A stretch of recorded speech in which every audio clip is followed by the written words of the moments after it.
할렐루야. 예수 그리스도 이름으로 하나님 말씀 증거하겠습니다. 우리 다 같이 하나님 말씀 고린도전서 4장 14절에서 21절까지 말씀을 다 같이 찾겠습니다. 고린도전서 4장 14절에서 21절까지 말씀을 저와 여러분이 한 절씩 교독하겠습니다. 14절 내가 너희를 부끄럽게 하려고 이것을 쓰는 것이 아니라 오직 너희를 내 사랑하는 자녀같이 권하려 하는 것이라.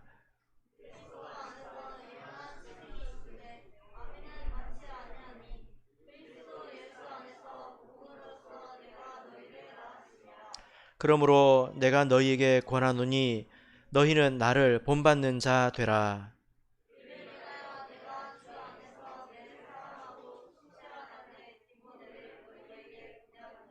저가 너희로 하여금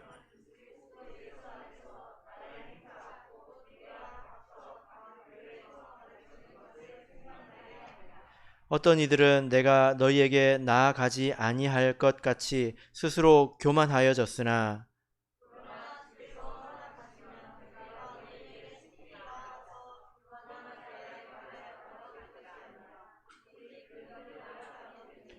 하나님의 나라는 말에 있지 아니하고 오직 능력에 있음이라.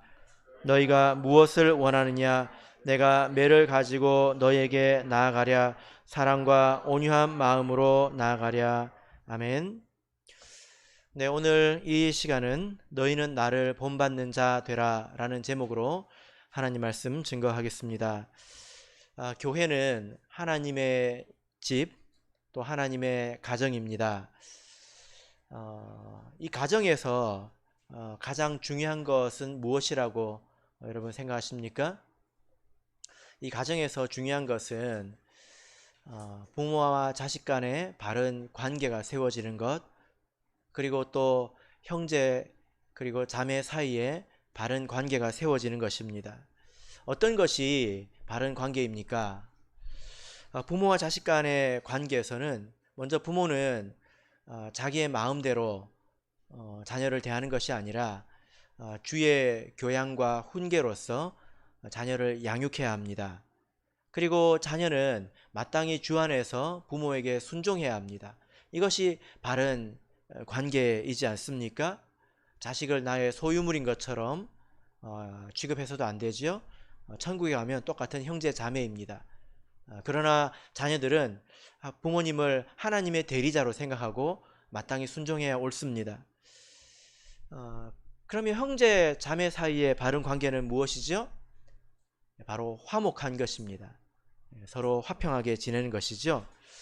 그래서 욥의 가정을 보면 7 아들과 3 딸이 있었는데 같이 생일 잔치를 하는 모습이 나오지 않습니까? 근데 그런 모습들이 그 당시로서는 굉장히 파격적인 것입니다. 그때만 해도 남자와 여자의 그 차이가 굉장히 있었죠. 그죠? 그런 차이를 초월해서 하나가 될 수 있었던 것입니다. 그렇게 화목했다는 것입니다. 보통 아버지가 부자이면 자식들이 별로 화목하지가 않습니다. 그래서 생일 잔치에서 만나는 것이 아니라 보통 법정에서 많이 만나죠. 그죠? 예.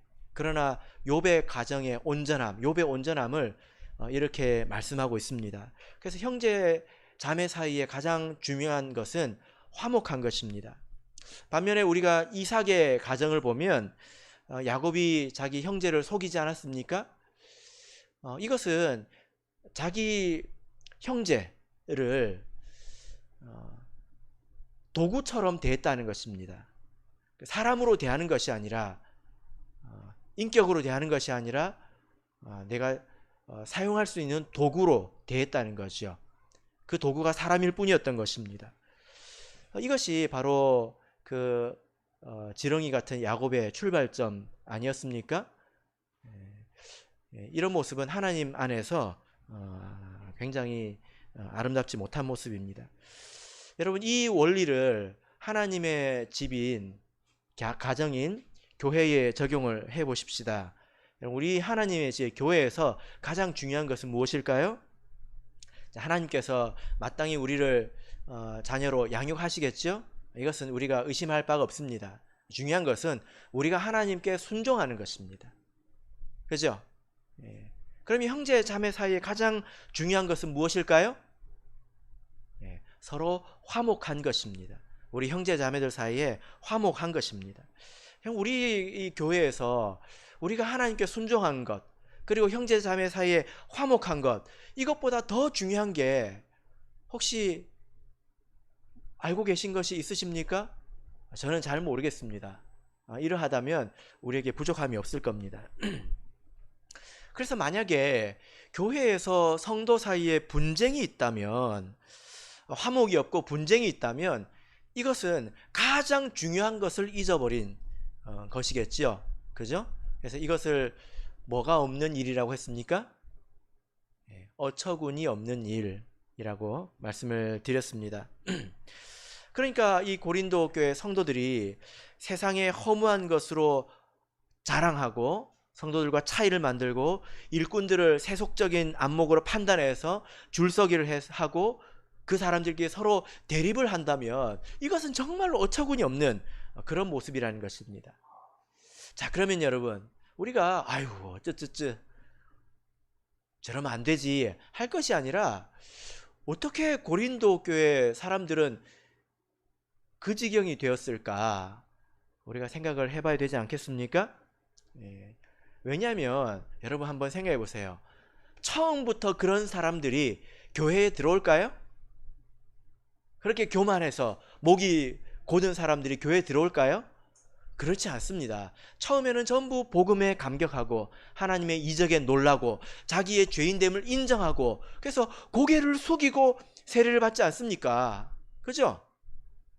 처음 들어올 때는 전부 그렇게 겸손하고 또 놀라운 마음으로 다 들어온단 말이에요. 그런데 시간이 지나니까 이렇게 목이 고든 어처구니 없는 이런 사람이 되고 말았다는 것입니다. 여러분, 어쩌다가 이런 지경에 이르렀을까요? 우리도 이렇게 되지 말라는 그런 보장은 없지 않습니까? 우리 하나님 말씀으로 돌아가겠습니다. 자, 14절에서 16절까지 같이 읽어보겠습니다. 자, 14절에서 16절 읽겠습니다. 시작. 내가 너희를 부끄럽게 하려고 이것을 쓰는 것이 아니라 오직 너희를 내 사랑하는 자녀같이 권하려 하는 것이라. 그리스도 안에서 1만 스승이 있으되 아비는 많지 아니하니 그리스도 예수 안에서 복음으로써 내가 너희를 낳았음이라. 그러므로 내가 너희에게 권하노니 너희는 나를 본받는 자 되라. 자, 여러분, 우리가 지금까지 이 고린도전서를 읽어 보았을 때 지금은 이 교회가 분쟁하는 그런 상황에 대해서 바울 사도가 책망하고 있는 것을 우리가 들었죠. 근데 바울 사도가 굉장히 심한 어투로 책망을 했습니다. 심지어 비웃기까지 하지 않았습니까? 그들이 얼마나 영적으로 무지한 상황이 있는지, 허무한 세상을 자랑하고 정말 귀중하고 신령한 것들은 알아보지도 못하는 그런 그들의 영적인 무지함에 대해서 신랄하게 비판했고요.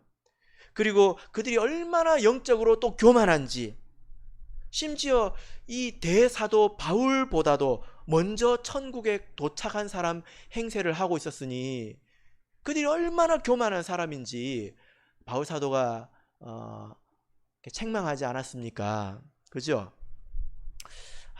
여러분 한번 생각해 보시기 바랍니다. 우리 성도님들께서는 지금까지 신앙생활을 해오면서 설교를 통해서 말고, 내가 그냥 나에게 주시는 말씀으로 내가 받아들인 것 말고 그렇게 직접적으로 이런 책망을 혹시 들어보신 적이 있으십니까?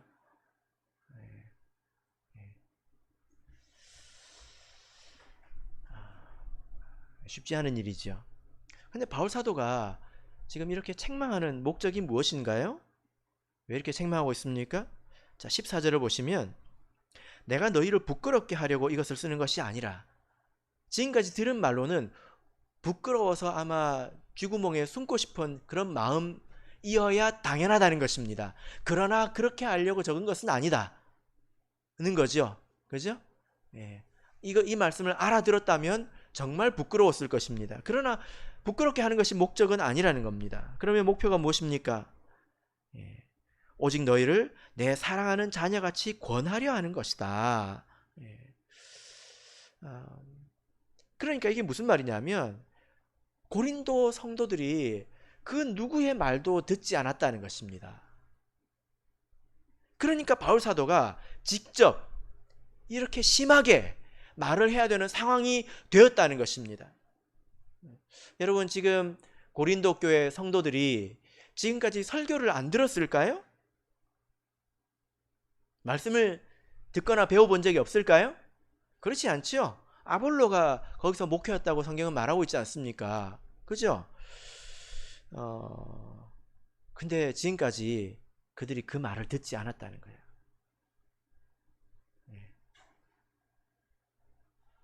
듣는데 안 들었다는 것입니다. 자, 15절을 보시면 여기 아주 유명한 말씀이 있죠. 그리스도 안에서 1만 스승이 있으되 아비는 많지 아니하니 그리스도 예수 안에서 복음으로써 내가 너희를 낳았음이라. 예. 이 말씀의 뜻은, 이 말씀을 오해하지 말아야 되는데요. 이 말씀은 첫 번째로 이 바울 사도가 스승을 무시하는 말이 아닙니다. 스승, 성경 안에서 또 교사의 직분이 있죠. 그죠? 에이, 1만 교사도 쓸모가 없다. 그런 뜻이 아닙니다. 성경을 보면 스승이나 교사를 표현하는 원어가 두 가지가 있는데요. 여기 있는 이 스승은 성경 안에 다른 성경을 찾아보면 몽학 선생이라고 이렇게 번역이 되어 있습니다. 네. 교사는 이제 다른 말로 하고 있어요. 그래서 성경 안에서 교사는 하나님께서 세우신 직분이고 바울 사도가 스스로 내가 교사이다 이렇게 말하고 있습니다. 이 말씀을 읽고 아유, 스승 필요 없다. 그리스도 안에서 교사도 필요 없다. 이렇게 생각을 해서는 안 됩니다. 이 말의 뉘앙스가 뭐냐면 성도들이 배우는 데가 많다고 하지만 이 뜻이에요. 성도들이 이것저것을 자신의 스승으로 삼지만 그들이 몽학 선생에 지나지 않는다는 것입니다. 그들이 가르쳐주는 것이 세상 초등학문에 지나지 않고 그들은 결과에 대해서 책임도 지지 않는다는 거예요. 그죠? 예. 세상에 있는 선생님들이 가르쳐 놓고 결과에 대해 책임을 집니까? 안 지죠. 근데 아버지는 다릅니다. 아버지는 책임감이 있지 않습니까? 그죠? 그래서 바울 사도가 이 말씀을 스승을 무시하려고 하는 말이 아니다는 겁니다. 여기 있는 스승은 몽학 선생이라는 단어입니다. 두 번째로 오해하지 말아야 되는 것은 뭐냐면 바울 사도가 스스로 교만해서 이 말을 하는 것도 아니라는 것입니다. 이렇게 말을 하는 이유는 너무 말을 안 들으니까 이렇게 말을 하는 거예요. 바울 사도는 보통 성도들을 형제라고 부릅니다. 이거는 낮추는 게 아니라 자기와 동등한 존재로 이제 대하는 것이지 않습니까? 형제라고 하는 것은 나와 같다는 것 아닙니까? 그래서 어디에 있는 형제들아, 형제들은 이렇게 형제라고 이야기하고 있습니다. 그가 교만하지 않습니다. 그리고 성경을 보면 이 나이 든 사람이 젊은 사람들을 자녀라고 부르는 경우가 종종 나오죠? 기억이 나십니까? 누가 그랬을까요? 베드로 전서를 보면 베드로가 내 아들 마가 이렇게 표현하고 있습니다. 베드로 전서 5장 13절인데요. 내 아들 마가를 베드로가 낳은 건 아니지 않습니까? 그래서 마가복음을 보면 베드로 냄새가 납니다. 그래서 베드로가 좀 성격이 급하잖아요. 그래서 마가복음을 보면 곧 이 단어가 많이 등장합니다. 곧. 그리고 바로 이런 냄새가 나죠. 그리고 요한 1서를 보면 요한 사도가 자녀들아, 사랑하는 자녀들아 이렇게 수차례 부르고 있습니다. 또 바울도 지금 나이가 상당히 들었기 때문에 디모데나 혹은 오네시모를 복음 안에서 자기의 자녀로 부르고 있는 것을 우리가 많이 보았죠. 그래서 이것이 이상한 일은 아니라는 거예요. 요즘에는 안 그렇지 않습니까? 원로 목장이 와가지고 나의 자녀들아 이렇게 하진 않잖아요. 우리 아버지는 하나님이신데 이렇게 교만하게 이런 말을 할까? 예, 그렇게 우리가 받아들일 수가 없습니다. 이런 그 당시의 분위기로 보자면 바울 사도는 고린도 성도를 자녀라고 부르기에 충분합니다. 왜냐하면 바울 사도가 15절에 있는 말씀처럼 예수 안에서 복음으로써 내가 너희를 낳았다. 복음을 전한 것도 사실이고 그것을 위해서 어마어마하게 많은 고난을 받은 것이 사실이기 때문이죠. 바울 사도가 갈라디아서 4장 19절을 보면 너희 속에 그리스도의 형상이 이루기까지 다시 너희를 위하여 해산하는 수고를 하노니 이렇게 말하지 않습니까? 그래서 믿음 안으로 인도하기까지 굉장히 고달픈 그런 과정이 있었다는 것입니다. 그렇게 보자면 바울 사도는 고린도 교회 성도들에게 나의 자녀들아 이렇게 말할 수 있지 않습니까? 근데 이렇게 말하는 목적이 무엇입니까? 16절 보세요. 그러므로 내가 너희에게 권하노니 그러므로 내 말은 좀 들어다오. 바울 사도가 교만해가지고 내가 복음을 전해가지고 너희들이 자랐는데 나한테 이럴 수가 있어 이렇게 말을 하는 것이 아니라 그들이 그 누구의 말도 듣지 않으니까 내가 너희를 낳지 않았느냐 너희들이 내 말은 들어야 되지 않겠느냐 이 말입니다. 여러분 사람이 처음부터 교만하지 않습니다. 다 스스로 죄인임을 인정하고 모든 사람 앞에서 무릎 꿇고 고개 숙이고 세례를 받고 또 모든 사람 앞에 나와서 무릎 꿇고 고개 숙이고 안수 받지 않습니까? 다 그렇게 겸손하게 나옵니다. 그죠?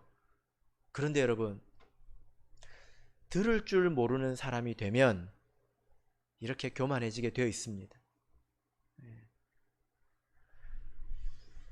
그들은 아볼로에게 설교를 들었습니다. 아볼로가 누구입니까? 사도행전 18장을 보실까요? 사도행전 18장 24절을 보겠습니다. 사도행전 18장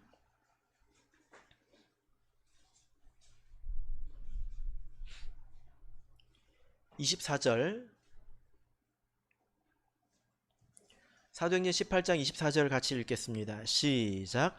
알렉산드리아에서 난 아볼로라 하는 유대인이 에베소에 이르니 이 사람은 학문이 많고 성경에 능한 자라. 여러분 이 사람을 소개할 때 성경에서 보면 이제 여러 가지로 소개하고 있지 않습니까? 부자 청년 얼마나 부자였으면 그 사람을 수식하는 것이 부자일까요? 그죠? 이것은 두드러진다는 것인데 아볼로는 학문이 많고 성경에 굉장히 능한 사람입니다. 그리고 그는 바울 사도처럼 헌신했습니다. 그래서 나와 아볼로가 본을 보였다 이렇게 말하고 있지 않습니까? 근데 그 아볼로가 고린도 교회 성도들의 이런 모습을 몰랐을까요? 그래서 깜빡하고 지도하지 않았을까요? 했을 것 같아요? 안 했을 것 같아요? 당연히 했겠죠. 그죠? 이렇게 싸우는 상황을 우리가 가서 봐도 눈에 훤하게 들어올 텐데 왜 몰랐겠습니까? 근데 아볼로가 설교를 해도 안 들었다는 것입니다. 이 사람들은 설교를 안 들은 것이 아니라 말씀을 안 들었다는 것입니다. 대체적으로 이런 사람들은 걸러서 듣는 습관이 있고 대충 가볍게 듣는 습관이 있습니다. 그리고 듣더라도 자기를 돌아보지 않고 남을 판단하는 습관이 있고 그 판단한 것으로 뒤에서 남을 비판하는 그런 습관이 있는 사람들입니다. 여러분 제가 틀림없이 믿는 바는 성경을 통해서 틀림없이 믿는 바는 하나님이 분명히 깨닫도록 말씀을 주셨을 것이다 라는 겁니다. 그들에게 경고하셨을 것이다. 백성이 이 지경이 되도록 하나님께서 그냥 절대 내버려 두시지 않습니다. 우리 부모들도 그러지 않습니까? 그죠? 조금만 잘못해도 부모 마음에 근심이 되는데 이 지경이 되도록, 어처구니가 없는 이 지경이 되도록 하나님이 절대 내버려 두시지 않고 반드시 권면하십니다. 책망하시고 징계하십니다.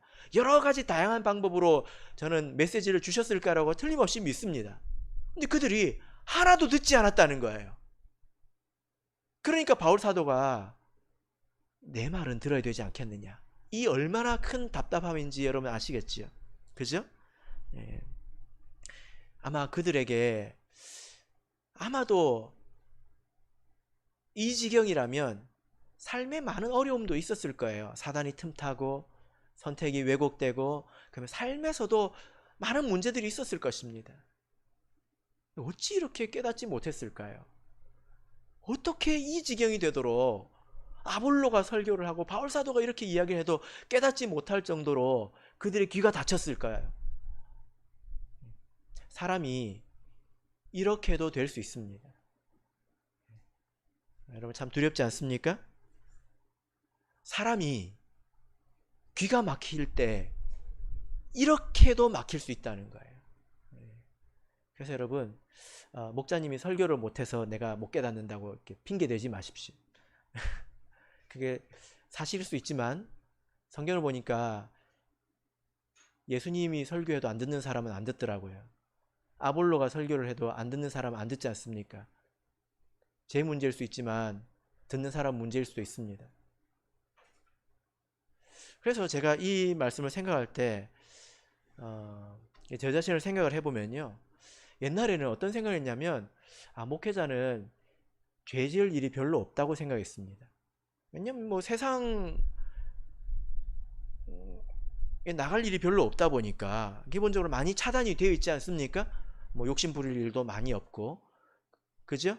예, 뭐 매일 말씀 보고 기도하는 것이 일이니까 그렇다고 생각을 했는데 아니더라고요. 얼마든지 게을러질 수 있고, 또 교만할 수 있고, 또 무지해서 하나님을 회방할 수 있고, 더 많고 더 무거운 죄를 지을 수 있더라고요. 그래서 나도 들어야 되겠다. 내가 말만 할 것이 아니라 들어야 되겠다. 근데 여러분, 제가 어디서 들을까요? 저는 매 예배 시간에 말을 하지 않습니까? 요즘에 신학생님이 설교를 해주니까요.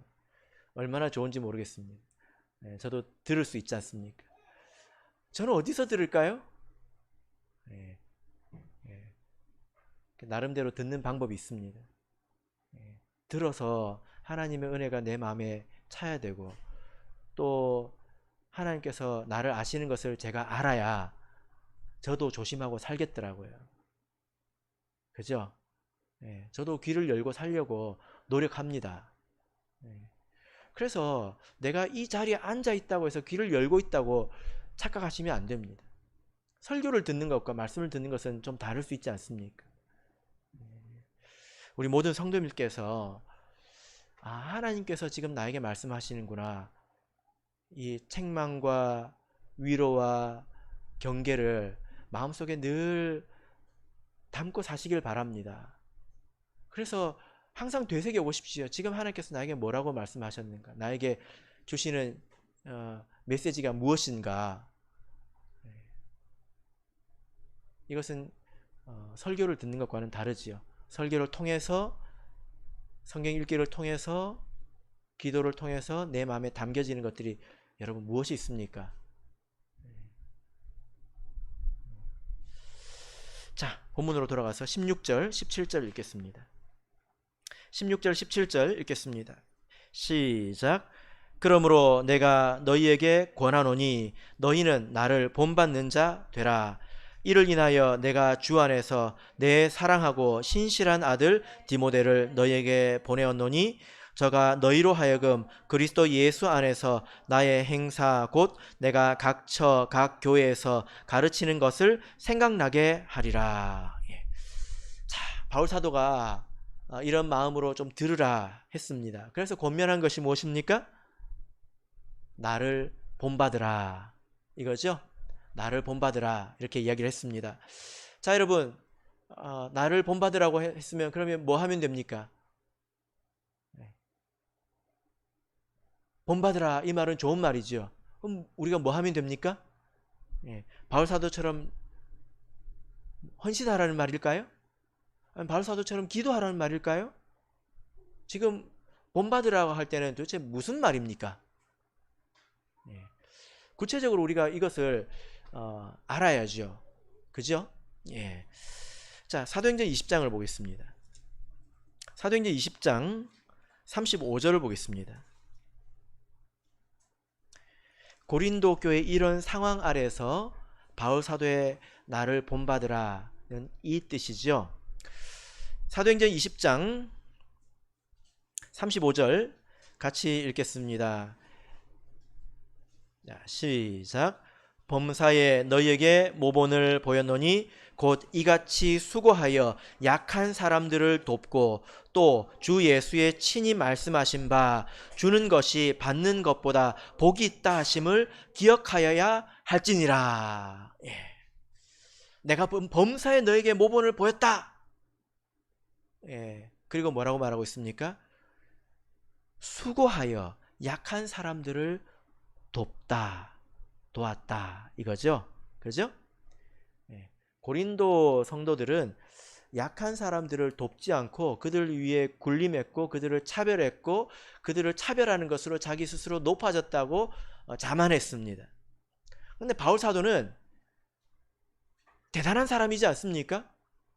근데 그는 그 약한 사람들을 위해 군림하지 않았습니다. 여러분 여기서 말하는 약한 사람들이 누구일까요, 여러분? 여러분 그 약한 사람들이 우리가 딱 보기에 가난하고 또 체력이 약하고 건강이 없어가지고 우리가 봐도 막 동정심이 드는 그런 약한 사람이 아닙니다. 그런 사람 말하는 게 아니에요. 누가 약한 사람입니까? 가진 게 많아서 불신앙적이고 교만하고 믿음이 없는 사람들, 그런 사람들을 약하다고 말하고 있는 거예요. 그래서 이 약한 자와 비슷한 말을 우리가 찾아보자면 뭐라고 바꿀 수 있을까요? 제가 오늘 고민을 해봤는데요. 뭐 이것 이상 좋은 단어를 제가 못 찾았는데 밉상 뭐라고요? 충청도에서도 이런 말 씁니까? 밉상 안 씁니까? 예? 모릅니까? 아 진짜요? 예? 아는 분도 있고 모르는 분도 있고 그런가요? 그 이미지가 밉다는 거예요. 상이 밉다는 거예요. 아 참 밉상이다. 하는 짓이 밉상이다. 이런 표현을 하는데 그렇군요. 참고하겠습니다. 예, 충청도에서는 안 쓰는 걸로. 그럼 뭐라고 합니까? 예? 진상? 진상은 조금 다르지 않습니까? 예. 예. 그냥 여러분들이 모르시는 걸로 하죠. 밉상이네, 밉상. 어떻게 저렇게 하는 게 밉나? 어떻게 저렇게 믿음이 없어가지고 저렇게 불신앙적이고 저렇게 말도 안 듣고 저렇게 고집도 세고 저렇게 교만하고 저러냐? 이런 사람들을 약한 자라고 한 거예요. 믿음이 약하잖아요. 그죠? 그런 사람들을 위해서 수고했다는 거예요. 사실 이게 제일 어렵습니다. 여러분 불쌍해가지고 쳐다만 봐도 눈물이 나는 사람들은 다 도와요. 왜냐면 내 아래에 있겠다고 생각하기 때문에, 내가 도와야 될 사람이라고 생각하기 때문에 다 동정심을 베풉니다. 근데 이런 밉상을 보면 근처에 가기도 싫죠. 그죠? 바울 사도는 그런 사람들을 위해서 수고했다는 것입니다. 그래서 바울 사도가 얼마나 대단한 영적인 풍요를 누렸습니까? 하나님께서 직접 말씀해 주시기도 하시고, 그는 3층 천에도 올라갔죠. 비록 갔다 와서 우리한테 아무 말도 안 해줘서 좀 섭섭하지만, 그래서 이 바울 사도가 내가 너희들에게 모본을 보였지 않느냐, 내가 나 자신을 비워서 이렇게 수고하고 약한 사람을 도울 때에 내가 얼마나 영적으로 풍요로워졌는지 너희가 보지 않았느냐, 이것을 보고 배우라는 거예요. 그죠? 예. 여러분, 예수님께서 가장 낮은 곳에서 지내셨기 때문에 우리가 가장 낮은 곳에 내려가야 예수님을 만날 수가 있는 것입니다. 그 낮은 곳은 정말 약해서 그런 사람뿐만이 아니라 믿음 없는 사람들을 말하는 거지요. 이것을 보고 배우라는 것입니다. 자기를 풍선처럼 에드벌룬처럼 부풀려 가지고, 이게 교만이지요. 이 교만이라는 단어를 보면 부풀려졌다는 뜻을 사용하고 있습니다. 그러면 풍선처럼 하늘 저 위에 올라가겠죠? 풍선처럼 부풀면 어떻습니까? 그 내면이 공허합니다. 다른 사람들 앞에서 차별해가지고 자기를 높이는 것 같지만 실제 그 사람의 내면은 공허해요. 그리고 그들은 하나님이 없는 메마름 속에서 살고 있습니다. 사람들 앞에서 뻥뻥 큰 소리치지 하나님의 윤택함을 느끼지 못하는 사람들입니다. 그러니까 자기 자신을 비우라는 것입니다. 이게 본받으라는 의미이죠. 자, 그래서 17절을 보면 누구를 보냈다고 말하고 있습니까? 누구를 보냈습니까? 17절. 예. 누구를 보냈습니까? 예. 디모데를 보냈죠. 참 바울 사도가 뭐라고 말해야 될지 모르겠는데요. 디모데가 어떤 사람입니까? 예. 목회자이지 않습니까? 근데 여기서 뭐 하나님의 일꾼 디모데를 보내노니 이렇게 말하지 않고 뭐라고 말하고 있습니까? 예? 신실한 아들 디모데를 보내노니, 지금 자기 아들이라고 말하고 있잖아요. 그죠? 여러분이 만약에 고린도 성도라면 이 말 들으면 기분이 어떨 것 같아요?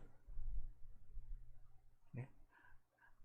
내가 지금 너희들을 이렇게 심하게 책망하는 것은 너희들을 내 아들처럼 생각하기 때문이야. 그러니까 내 신실한 아들을 너희한테 보내니까 잘 보고 배워라. 이렇게 하고 있는 거죠. 그죠? 네. 지금 이 말은 고린도 성도들하고 대비시키고 있는 겁니다. 디모데와 고린도 성도를 대비시키고 있는 거죠. 그죠? 근데 이 디모데에 대해서 참 극찬을 하고 있습니다. 뭐라고 말하고 있냐면, 디모데를 너에게 보내었다. 그러니까 지금 가고 있다. 그러겠죠? 저가 너희로 하여금 그리스도 예수 안에서 나의 행사 곧 내가 각 교회에서 가르치는 것을 생각나게 하리라. 이렇게 말하고 있습니다. 이게 무슨 말이냐면, 이 아들 디모데는 바울 사도가 살아온 삶을 생각나게 해줄 것이다. 바울 사도가 모범을 보인 것을 생각나게 해줄 것이다. 이런 말이죠. 바울 사도가 얼마나 검소했겠습니까? 또 얼마나 열심히 있었고 또 얼마나 겸손했겠습니까? 디모데를 보니까 꼭 하는 짓이 바울 같은 거예요. 바울 사도가 디모데를 이렇게 말했다면 굉장히 큰 칭찬이죠. 그죠? 바울은 예수를 본받았다고 이야기를 했고, 이런 말 하기도 쉽지 않잖아요. 내가 예수를 본받은 것 같이 본받았다, 본받고 싶다 아니라 본받았다 이렇게 말하고 있습니다. 이 디모데는 나를 본받았다. 그래서 마치 내가 사는 것을 너희들이 보는 것 같을 것이다 이렇게 말하고 있습니다. 바울의 겸손과 낮아짐, 그리고 섬김, 이것을 생각나게 하는 사람이라는 거죠. 여러분, 이 이상의 극찬이 있을까요? 뭐 성경을 많이 안다 중요하지만 다르지 않습니까? 아마도 고린도 성도들은 이렇게 말했을지도 모르겠습니다. 바울 사도니까 그렇게 살지, 바울이니까 이렇게 말했을지 모르겠습니다. 근데 디모데도 있었죠. 그죠? 우리 하나님의 나라 안을 보면 이렇게 사는 사람들이 있습니다. 그래서 자기를 계속 채우려고 하는 사람들은 신앙생활에도 기쁨이 없고 만족이 없습니다. 그런데 우리 신앙 안에 보면 연약한 자들이 있지 않습니까? 믿음이 연약한 사람들, 그죠? 나 말고 누구를 생각하실지 모르겠지만 그게 여러분이 될 수도 있어요. 나가 될 수도 있어요. 그죠? 예, 근데 그게 누군가가 중요한 게 아니라 내가 그런 사람들을 지금 어떻게 대하고 있느냐. 예, 이게 중요하다는 것입니다.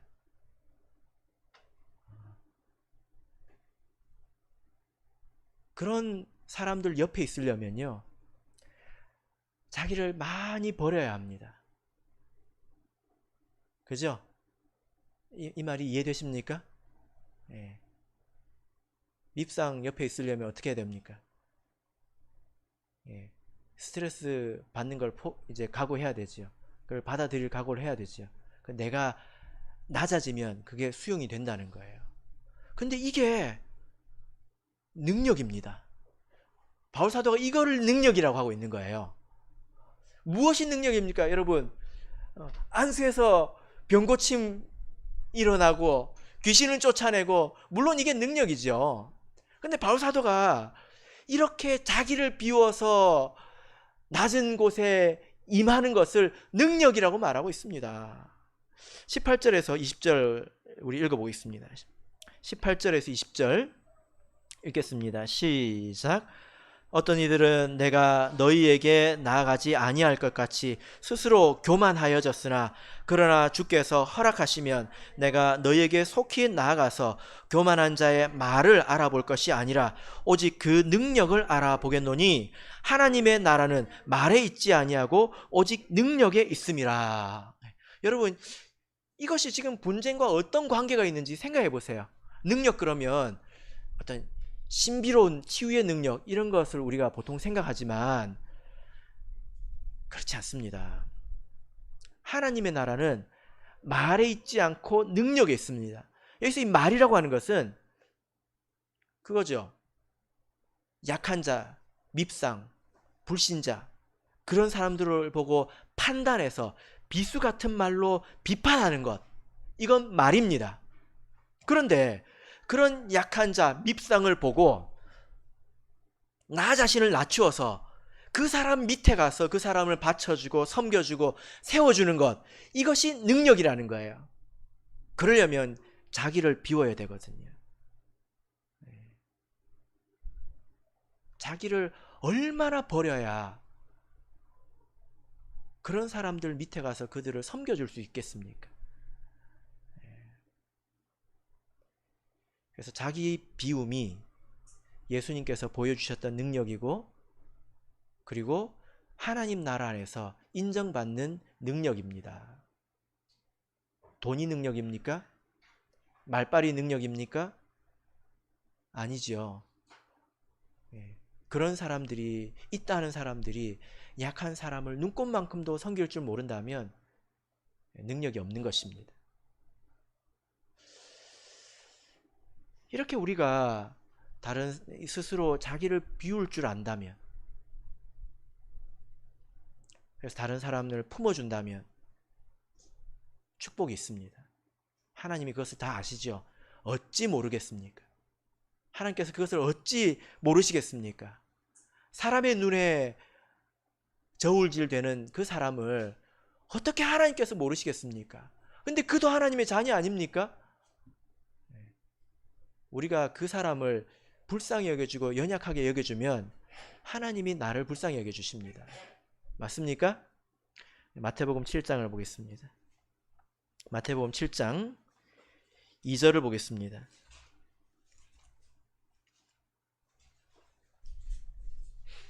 마태복음 7장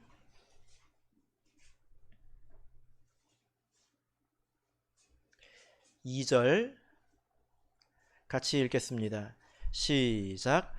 너희의 비판하는 그 비판으로 너희가 비판을 받을 것이요 너희의 헤아리는 그 헤아림으로 너희가 헤아림을 받을 것이니라. 예, 그렇습니다. 그러므로 우리 사랑하는 성도 여러분, 다양한 사람이 우리 하나님 나라 안에서 모여서 신앙생활을 할 때는 차이가 있습니다. 근데 그 차이를 메워서 화평을 이루어내는 교회가 가장 좋은 교회입니다. 짜증나고 불만족스럽고 그런 사람을 판단하지 마시고 그런 사람들을 세워주십시오. 채워주십시오. 내가 할 수 있지 않습니까? 내가 아니까. 그냥 옆에서 짜증난다, 힘들다, 보기 싫다, 괴롭다, 그것은 말에 불과합니다. 바울 사도가 이렇게 심각하게 책망을 하고 있는데, 그러나 그에게 믿음이 있습니다. 여러분, 이렇게 읽어보니까 바울 사도의 지금 심령이 얼마나 고통스러운지 느낌이 오시죠? 멀리 떨어져 있지만 이 교회를 보고 바울 사도의 마음이 지금 찢어지고 있는 것입니다. 그러나 바울 사도가 선을 넘어가지는 않아요. 본문의 말씀으로 돌아가셔가지고 우리 19절을 보시면요.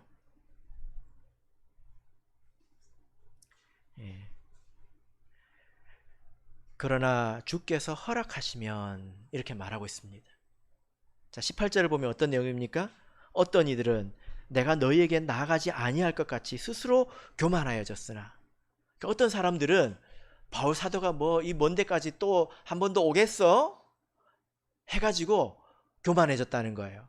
이 모습을 보면 마치 뭐가 같냐면, 여러분 동물원 가보셨습니까? 동물원 가가지고 혹시 사자 약 올려 보셨습니까?